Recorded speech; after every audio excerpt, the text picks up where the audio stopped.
Nous sommes tous les deux de formation ingénieur agricole. Nous nous sommes rencontrés à Louvain. Et notre grande passion était celle d'assurer une bonne nutrition pour les gens en créant un produit de qualité. Pour cela, nous avons démarré un élevage de porcs.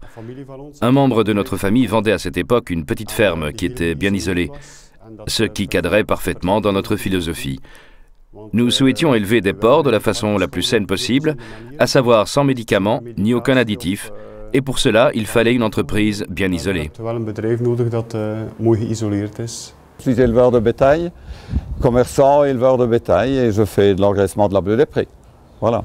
Monsieur Codgan, c'était un éleveur de poulets.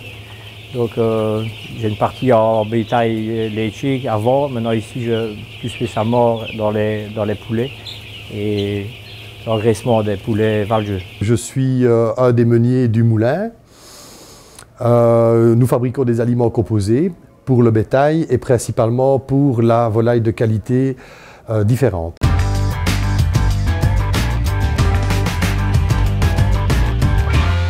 En gros, la Bleu des Prés, c'est une vache de race blanc-bleu à la base, mais qui a déjà fait 2 ou 3 saisons de pâturage au minimum et qui vient ici pour une période de 90 jours pour la charger de viande et lui faire donner une finition.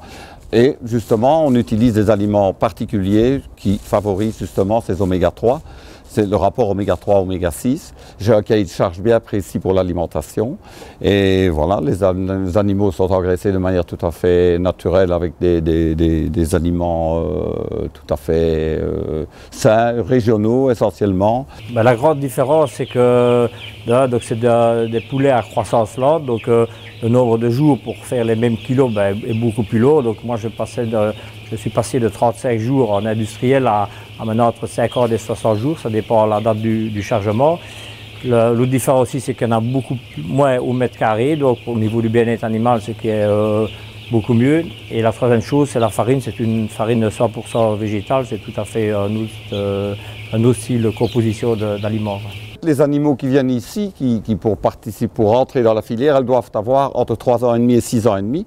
Et elles viennent, puisque ce sont des animaux de réforme, elles viennent ici pour une période de plus ou moins minimum 90 jours, environ 100 jours pour une finition, justement, où elles reçoivent ces aliments spécifiques qui favorisent justement un engraissement avec une graisse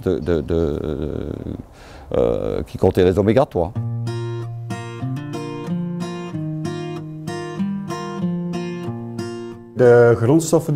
Les matières premières que nous employons pour favoriser l'oméga 3 sont des matières dites nobles, par définition très saines.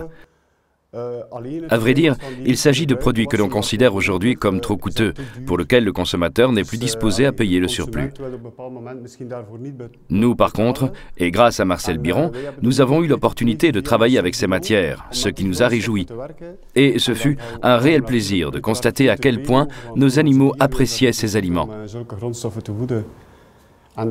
Et c'est ainsi que nous avons obtenu un produit sain pour le consommateur. Lorsque nous nous sommes engagés pour l'approche oméga 3, nous avons ajouté un prémix, un supplément de 4%, donc 4 kg par 100 kg d'aliments contenant ces oméga 3. Il s'agit d'une composition sur base de huile de lin, de luzerne, voire même des algues marines très riches en oméga 3.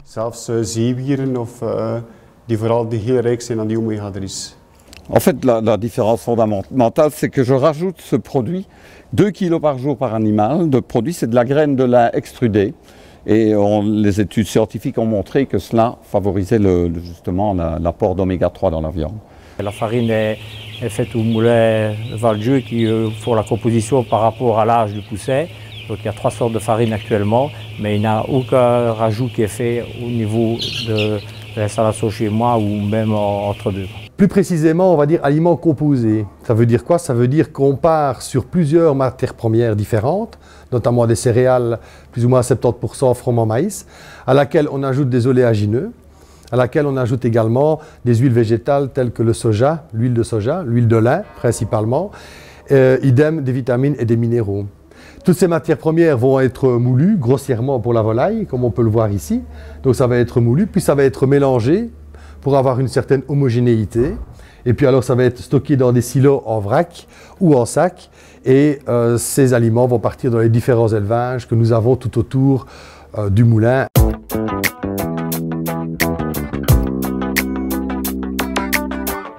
J'ai un cahier de charge à respecter et ce qui est essentiel, c'est de rajouter 2 kg de graines de lin extrudées dans l'alimentation, de même que tout un complexe de minéraux et de vitamines adaptés.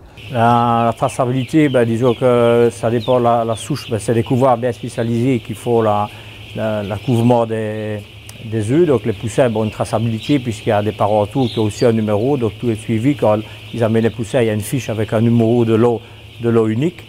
Et après, tout est toujours bien suivi. On s'est retrouvé la trace d'où les poussins viennent par rapport aux mères reproductrices. Au niveau de la traçabilité, le poussin arrive donc du couvoir à l'âge de 1 jour, donc il n'a pas encore consommé ni eau ni aliments. D'accord ? Il va être remis directement en liberté dans l'élevage et il va recevoir à partir du premier jour d'âge jusqu'au minimum 56 jours 3 aliments différents. Donc le premier aliment, c'est l'aliment démarrage qui va être distribué de 1 jour jusqu'à plus ou moins 14-15 jours.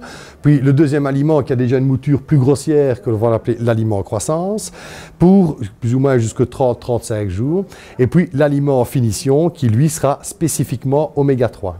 Et la totalité de la filière est garantie par un organisme certificateur et indépendant, notamment chez nous c'est Procervic. On a établi un cahier des charges bien précis. Donc, au niveau de l'élevage, il y a plusieurs points qui sont importants à préciser. C'est que, 1, la race du poulet est une race rustique, à croissance lente, que le nombre de poulets au mètre carré est limité à 15 volailles par rapport à 22 ou 23 dans le poulet industriel, que l'âge d'abattage, dont on a parlé tout à l'heure également, est important. Donc ici, on est à 56 jours minimum jusqu'à 63 jours. Et que l'utilisation d'antibiotiques, de coccidiostatiques ou de probiotiques sont proscrits. Par contre, on incorpore principalement dans les aliments démarrage et un peu dans les aliments en croissance des huiles essentielles qui sont des extraits de plantes et qui sont destinés à renforcer l'immunité des animaux. Pour commencer, nous étions déjà très exigeants vis-à-vis de nous-mêmes. Nous partions déjà du principe que nous devions produire de façon à répondre à n'importe quel cahier de charge.